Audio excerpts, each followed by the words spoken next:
નમસ્કાર વિદ્યાર્થી મિત્રો, નોલેજ સાથી યુટ્યુબ ચેનલમાં આપ સૌનું સ્વાગત છે। તો મિત્રો આપણે જનરલ નોલેજના ડેલી 25 પ્રશ્નોનો વિડીયો ડેલી સવારે આપણે લઈને આવીએ છીએ। તેની અંદર આજે આપણે ભાગ નંબર 6 જોવાનો છે।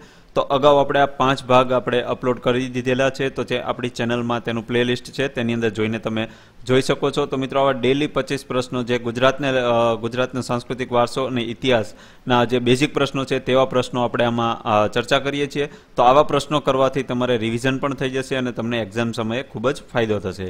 તો આવા વિડીયો મેળવવા માટે અમારી ચેનલને સબસ્ક્રાઇબ કર્યા બાદ બાજુમાં આવેલા બેલ આઇકન પર ક્લિક કરી દેજો, જેથી દરરોજ સવારે તમને એક નોટિફિકેશન આવશે ડેલી।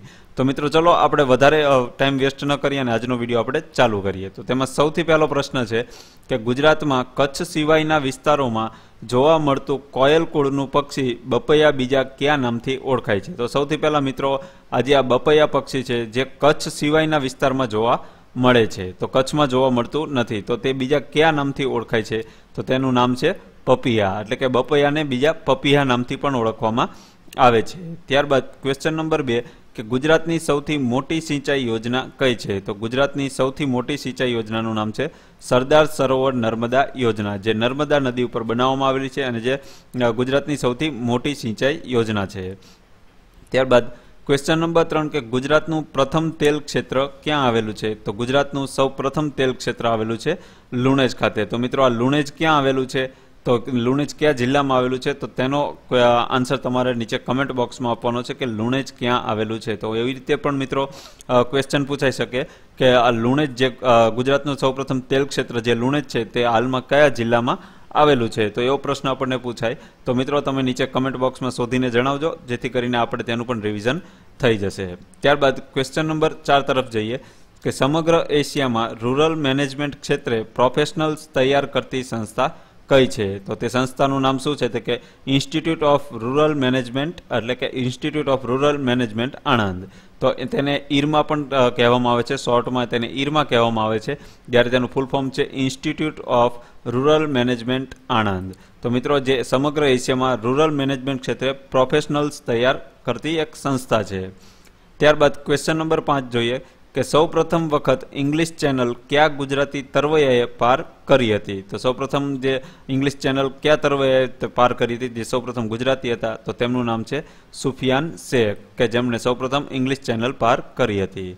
ત્યારબાદ ક્વેશ્ચન નંબર 6 જોઈએ કે વિશ્વભરમાં વખણાતી કેસર કેરી ગુજરાતના કયા જિલ્લામાં સૌથી વધુ પાકે છે? તો મિત્રો અગાઉની આપણે જે વિડીયોમાં એટલે કે ભાગ નંબર 5માં આપણે તેની એવી ચર્ચા કરી હતી કે જે હાફૂસ કેરી સૌથી વધારે ક્યાં પાકે છે? તો તે વલસાડમાં પાકતી હતી। તો ત્યારબાદ આપણે તેમાં એમ કીધું હતું કે કેસર કેરી સૌથી વધારે કયા જિલ્લામાં પાકે છે?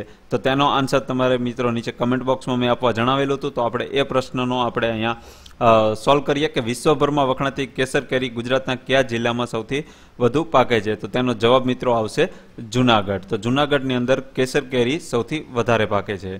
ત્યારબાદ ક્વેશ્ચન નંબર 7 જોઈએ કે રવિશંકર મહારાજનું જન્મસ્થળ શું કયું છે? તો કે રવિશંકર મહારાજનો જન્મ ક્યાં થયો હતો? તો તેમાં જવાબ આવશે સરવસણી, એટલે કે જિલ્લો ખેડા સરવસણી, ખેડા જિલ્લામાં સરવસણી ગામે તેમનો જન્મ થયો હતો। ત્યારબાદ ક્વેશ્ચન નંબર 8 જોઈએ કે ગુજરાતમાં રાજાલાલ પક્ષીની કેટલી જાત જોવા મળે છે? તો ગુજરાતમાં રાજાલાલ પક્ષીની ટોટલ 4 જાત જોવા મળે છે। ત્યારબાદ ક્વેશ્ચન નંબર 9 જોઈએ કે અહીં આપેલી હિન્દી કાવ્ય રચનામાંથી કઈ કૃતિ અખાની નથી? તો અખાની કૃતિ નથી નરસિંહ મહેરો, તો નરસિંહ મહેરો તે અખાની કૃતિ નથી।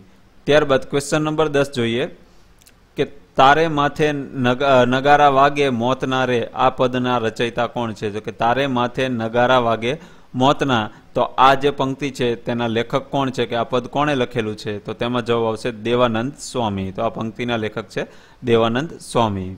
ત્યારબાદ ક્વેશ્ચન નંબર 11 જોઈએ કે જ્યાં સુધી ગુજરાતી ભાષાને ગૌરવ નહીં મળે ત્યાં સુધી પાઘડી નહીં પહેરવું, આવી પ્રતિજ્ઞા કોણે લીધી હતી? તો આ પ્રતિજ્ઞા લેવાવાળા કવિ કોણ હતા? તો તે કવિનું નામ છે કવિ પ્રેમાનંદ, એટલે તેને મહાકવિ તરીકે પણ ઓળખવામાં આવે છે કે મહાકવિ પ્રેમાનંદે એવી પ્રતિજ્ઞા લીધી હતી કે જ્યાં સુધી ગુજરાતી ભાષાને ગૌરવ ન મળે ત્યાં સુધી પાઘડી નહીં પહેરવું।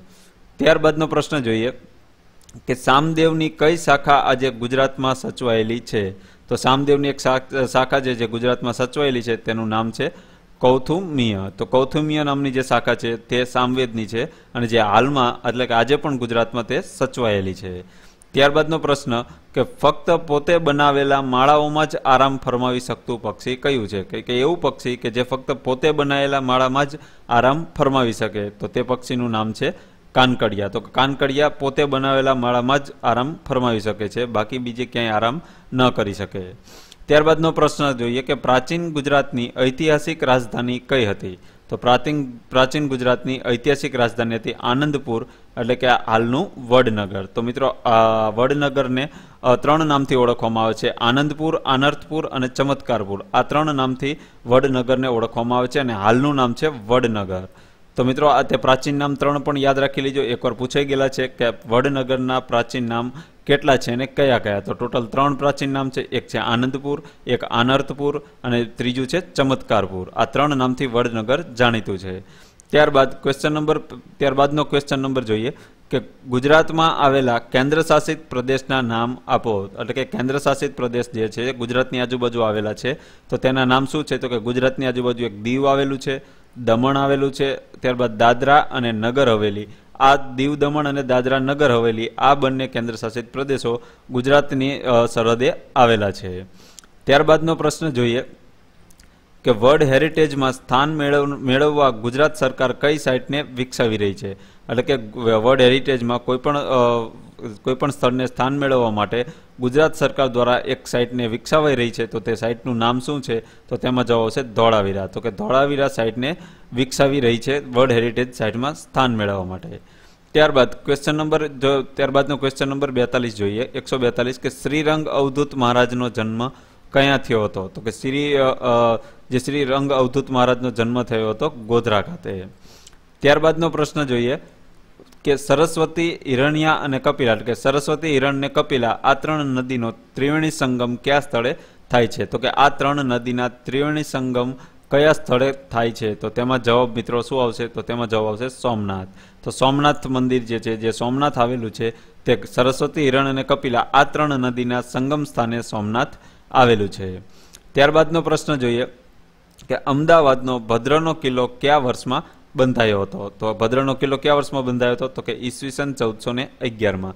તો ઈસવીસન 1411માં અમદાવાદની સ્થાપના કરવામાં આવી હતી અને અમદાવાદની સ્થાપના કરનાર કોણ હતા? તો કે નાસરુદ્દીન અહમદ શાહ, કે જેને અહમદ શાહ તરીકે પણ ઓળખવામાં આવે છે, કે જેને 1411માં 26 ફેબ્રુઆરી 1411માં અમદાવાદમાં ભદ્રનો કિલ્લો પણ બનાવ્યો હતો અને અમદાવાદની સ્થાપના પણ તેમને 26 ફેબ્રુઆરી 1411માં કરવામાં આવી હતી. ત્યારબાદનો પ્રશ્ન આપણે જોઈએ કે ગુજરાતમાં આદિવાસી સમાજની સૌથી વધારે વસ્તી કયા જિલ્લામાં છે? તો આદિવાસી સમાજની સૌથી વધારે વસ્તી ધરાવતો જિલ્લો કયો છે? તો તેમાં જવાબ આવશે ડાંગ. તો કે ડાંગ જિલ્લામાં સૌથી વધારે આદિવાસીઓ રહે છે.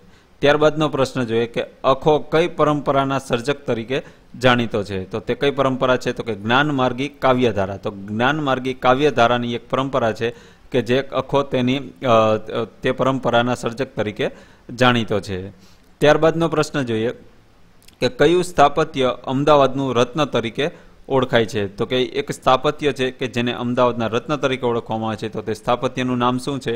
તો તેમાં જવાબ આવશે રાણી સિપ્રીની મસ્જિદ. તો રાણી સિપ્રીની મસ્જિદ જે છે તે અમદાવાદનું રત્ન માનવામાં આવે છે હાલમાં. ત્યારબાદનો પ્રશ્ન જોઈએ કે સોલંકી રાજા કર્ણદેવના સમયમાં કાશ્મીરથી કયા કવિ ગુજરાતમાં આવ્યા હતા? તો કે સૌપ્રથમ સોલંકી રાજા કર્ણદેવ કે એમના સમયમાં કાશ્મીરથી એક રાજા આવ્યા હતા ગુજરાતમાં, તો તે કોણ હતા? તો તેમાં જવાબ આવશે કવિ બિલણ. તો કવિ બિલણ કાશ્મીરથી ગુજરાત આવ્યા હતા ત્યારે ગુજરાતમાં કોનું શાસન હતું? તો કે સોલંકી રાજા કર્ણદેવનું. ત્યારબાદ ક્વેશ્ચન નંબર આગળનો જોઈએ કે ગાંધીજીએ ગુજરાતની કઈ લડતને ધર્મયુદ્ધ નામ આપ્યું છે? તો ગુજરાતની કઈ લડતને ધર્મયુદ્ધ નામ આપવામાં આવ્યું છે ગાંધીજી દ્વારા? તો તેમાં જવાબ આવશે અમદાવાદ મિલ મજૂર સત્યાગ્રહ. કે અમદાવાદ મિલ મજૂર સત્યાગ્રહ, જે અમદાવાદના મજૂરો એક સત્યાગ્રહ કરેલો હતો, તો તેમાં મિત્રો ગાંધીજીએ જે મિલ માલિકો હતા તેમની સાથે સમાધાન કરીને 35% પગાર વધારા સાથે ત્યાં સમાધાન કરવામાં આવ્યું હતું અને ત્યારબાદ ગાંધીજીએ આ લડતને એટલે કે અમદાવાદ મિલ સત્યાગ્રહને ધર્મયુદ્ધ નામ આપવામાં આવ્યું હતું. ત્યારબાદનો છેલ્લો પ્રશ્ન જોઈએ આજના વિડીયોનો, તો કે કોની આગેવાની હેઠળ વડોદરા શહેરમાં કલા ભવનની સ્થાપના થઈ હતી? તો કે વડોદરા શહેરમાં શેની સ્થાપના કરવામાં આવી હતી? તો કે કલા ભવનની. તો કે તે કોની આગેવાની હેઠળ કરવામાં આવી હતી? તો તેમાં આવશે મિત્રો ત્રિભુવનદાસ ગજ્જર. તો કે ત્રિભુવનદાસ ગજ્જરની આગેવાની હેઠળ વડોદરા શહેરમાં કલા ભવનની સ્થાપના કરવામાં આવી હતી. તો મિત્રો આ આપણે આજના વિડીયોના 25 પ્રશ્નો જોયા, જે આ ભાગ 6 છે. જો મિત્રો તમે આ પ્રશ્નોમાં તમને કોઈ પણ કન્ફ્યુઝન હોય તો નીચે કમેન્ટ બોક્સમાં જણાવી શકો છો, અથવા તમારો કોઈ પણ સુઝાવ હોય તો પણ કમેન્ટ કરીને જણાવી શકો છો. અને મિત્રો આ વિડીયો જો તમને પસંદ આવે તો આ વિડીયોને શેર કરીને અને લાઇક કરીને અમને સપોર્ટ કરજો, અને અમારી ચેનલને સબસ્ક્રાઇબ કરજો, જેથી તમને ડેઇલી રેગ્યુલર બેઝિસ પર આવા 25 પ્રશ્નો તમને મળતા રહેશે. તો ચલો મિત્રો, આજનો વિડીયો આપણે અહીંયા પૂરો કરીએ છીએ. જય હિન્દ, વંદે માતરમ.